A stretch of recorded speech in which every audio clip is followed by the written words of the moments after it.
Bonjour à tous et bienvenue dans le cadre de Sport Loisirs pour ce nouveau rendez-vous du défi. Un défi que nous vous proposons aujourd'hui à Fort-Mahon, sur cette belle plage. Et pourquoi Fort-Mahon? Eh bien, c'est ce que nous allons essayer de savoir tout de suite en compagnie de Pierre de la Forterie, qui est un monsieur que l'on connaît très bien ici. Alors je propose tout de suite d'aller retrouver Pierre de la Forterie. Bonjour. Pierre, bonjour, merci d'être avec nous. Alors pourquoi Fort-Mahon? Oh, Fort-Mahon parce que c'est peut-être un rendez-vous d'amis des Dakaristes, du sport mécanique principalement, moto et voiture. Et ça tombe bien d'avoir un défi entre une moto et une voiture. Alors tu as dévoilé pratiquement la moitié de ce défi. Effectivement, nous sommes à Fort-Mahon pour proposer une épreuve entre une moto et une voiture. Nous verrons tout cela tout à l'heure. Est-ce que tu peux me parler quand même de ton expérience Dakar et surtout du fait qu'ici c'est un petit peu le rendez-vous des copains qui pratiquent la moto et la voiture? Oui, j'ai fait 4 ans le Paris-Dakar de suite avec mon frère jumeau. Et puis tout s'est très bien passé. Et maintenant tout le monde revient me voir. D'ailleurs j'ai fait des organisations de moto et de voiture. Et c'était un peu pour revoir tous les copains puisque j'avais arrêté la compétition automobile. Alors, 4 ans de Dakar, on se retrouve aujourd'hui à Fort-Mahon avec deux pilotes que tu connais bien. Je te propose qu'ensemble, nous allions les découvrir pour connaître très exactement l'enjeu de ce défi. Le premier, c'est Pierre-Marie Poli, je vous le présente. C'est lui qui a lancé le défi vis-à-vis de son concurrent que je vous présenterai tout à l'heure. Pierre-Marie, merci d'être avec nous.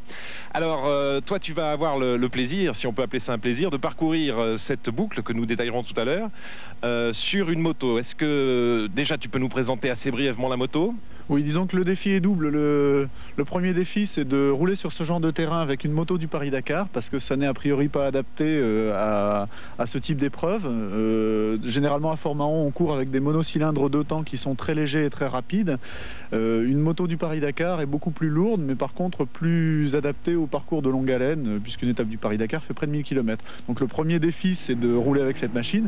Et le second défi, c'est d'adresser le challenge à Philippe Cornu, parce que je crois que son buggy dans ce type de terrain est ce qu'on fait de mieux en matière automobile.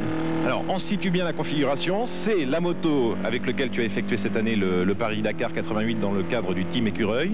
Absolument, et puis je crois aussi, ce qui est intéressant de souligner, c'est qu'on a envie de faire de très belles images aujourd'hui. Alors un défi supplémentaire, c'est d'emmener le Betacam dans le sac à dos, mais je crois que ça risque de faire de très très belles images, enfin, en tout cas je l'espère. A priori, si tu as lancé le défi, c'est que tu penses avoir toutes tes chances?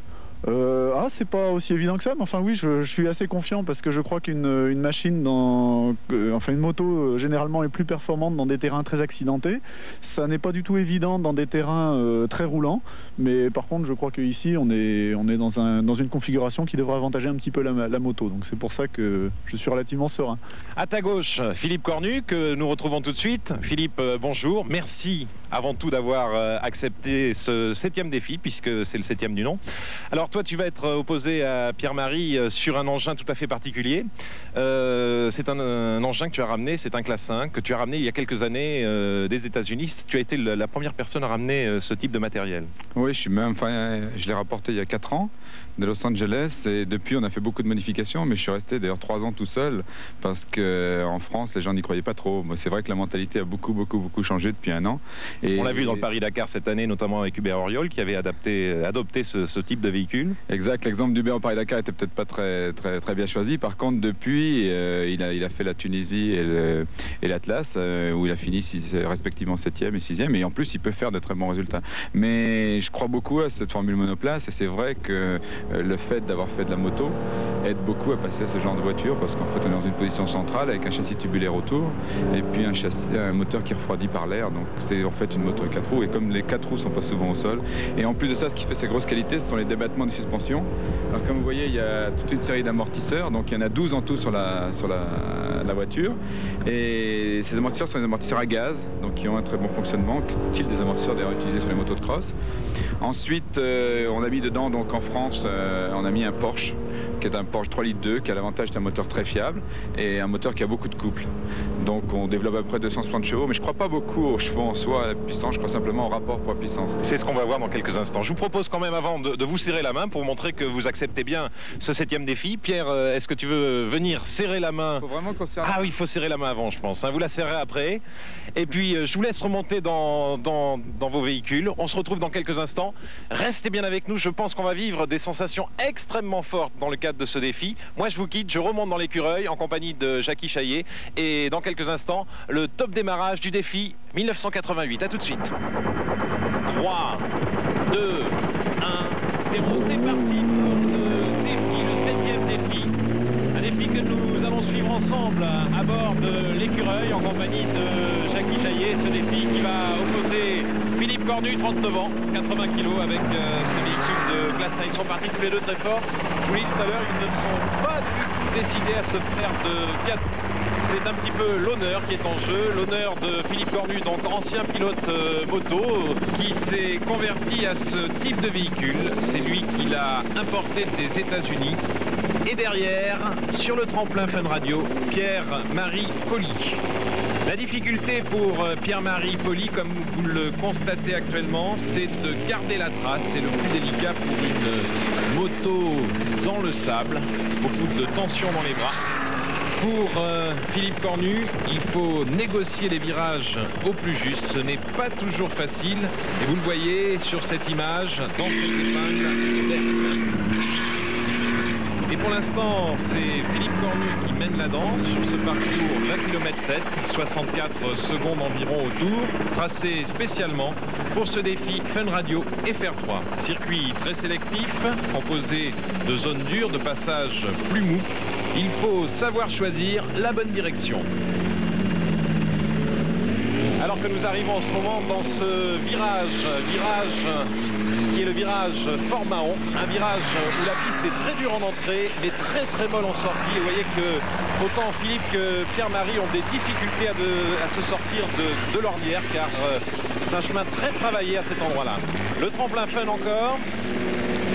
Alors que Pierre-Marie Poli est en train, sur le tremplin, pratiquement, de rattraper. Et toujours ce problème pour la moto d'arriver à garder la bonne trajectoire. Une moto qui est un phénomène, une moto que vous avez d'ailleurs aperçue pendant toute la durée du Dakar. Nous avons détaillé cette moto tout à l'heure avec ce moteur BMW 1000 cm3. Très performant, vitesse de pointe sur terrain dur, 208 km/h. Et toujours les problèmes au niveau des épingles. Avec, en plus, il faut le noter, ce véhicule classe 1 équipé pour la circonstance de pneus adaptés, mais de pneus qui projettent beaucoup. Ça y est, Pierre-Marie Poli a pris sa chance sur la ligne droite. Il faut aller très vite. Les deux pilotes sont à fond les manettes. Vitesse de pointe environ 140 km/h. Saut du tremplin. Des sauts spectaculaires. Plus de 20 mètres. Une propulsion extraordinaire. Et on arrive. Il faut tout couper. Repasser 3e seconde pour négocier ce virage. Il faut vous dire qu'à bord de l'écureuil en ce moment ça bouge beaucoup. Comme en témoignent ces gerbes de sable. Et on redémarre à fond, un coup de deuxième, un coup de troisième. Le premier tremplin qu'il faut négocier doucement si on veut arriver en pleine forme et dans la trajectoire sur le deuxième. C'est ce qui se passe en ce moment. Ligne droite, vitesse de pointe au moins 140. Et ce matin, j'étais dans la voiture avec Philippe Cornu. Nous le retrouverons d'ailleurs dans quelques instants, ainsi que Pierre-Marie Poli. Et Philippe me disait que sur ce parcours assez restreint, il avait du mal et il ne pourrait certainement pas, normalement, passer sa 5e vitesse. L'épingle de Berck, ça ne rigole pas vraiment. Et non, c'est le défi, le 7e défi du nom, opposant le spécialiste des Dakar, le spécialiste des Baja, des grands rallyes. Pierre-Marie Poli qui est en tête en ce moment et qui passe sur ce tremplin avec un superbe saut. L'opposant donc à Philippe Cornu. On va essayer de rentrer en contact avec Philippe Cornu. Philippe, est-ce que tu m'entends? Alors qu'il négocie en ce moment l'épingle de Fort Mahon. On va le reprendre donc, en sortie de cette épingle. Ça projette beaucoup. Il doit gêner énormément Pierre-Marie Poli sur sa moto. Et je pense que cette ronde va se mener ainsi du début à la fin, c'est-à-dire la moto qui rattrape dans les lignes droites et la classe 1 peut-être plus compétitive. Regardez ces sauts accomplis, c'est extraordinaire, autant pour l'un que pour l'autre. La classe 1 peut-être plus compétitive donc sur les virages. Que va-t-il se passer pour l'instant, on n'en sait rien. On essaye de rentrer en contact avec Philippe. Il ne nous entend pas pour l'instant. L'épingle de Berck, très difficile. En plus, par rapport aux entraînements ce matin, les conditions de sable ont changé. La mer est descendue, le soleil est passé.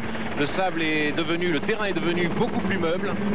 Et ça continue encore dans cette ligne droite. Et Pierre-Marie Poli prend l'avantage. Comme à chaque fois, il faut vraiment que Pierre, qui a lancé ce défi à Philippe, arrive à s'affirmer, à prendre de l'avance, de manière à ne pas être gêné dans ses épingles. C'est ce qui se passe pour l'instant et vous allez voir que très certainement Philippe va essayer de le passer en dérapage complètement. On a fait un tour avec la voiture ce matin et c'est du contre-braquage complet, un coup de seconde et ça repart à fond. Vous voyez que Philippe Cornu prend ses virages beaucoup plus à la corde que Pierre-Marie Poli, ce qui ne l'empêche pas quand même pour Pierre-Marie Poli de passer. Il est largement en tête maintenant sur le tremplin Fun Radio et tout redémarre puisque à nouveau Philippe Cornu passe en tête.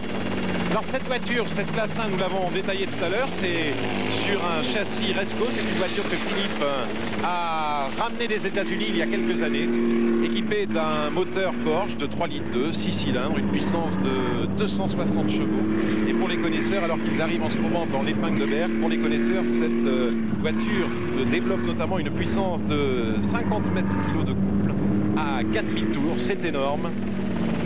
Et c'est ce qui va peut-être faire l'avantage dans le cadre de ce défi. Je vous rappelle que c'est Pierre-Marie Poli qui a participé plusieurs fois au Paris-Dakar, qui a lancé le défi envers Philippe Cornu.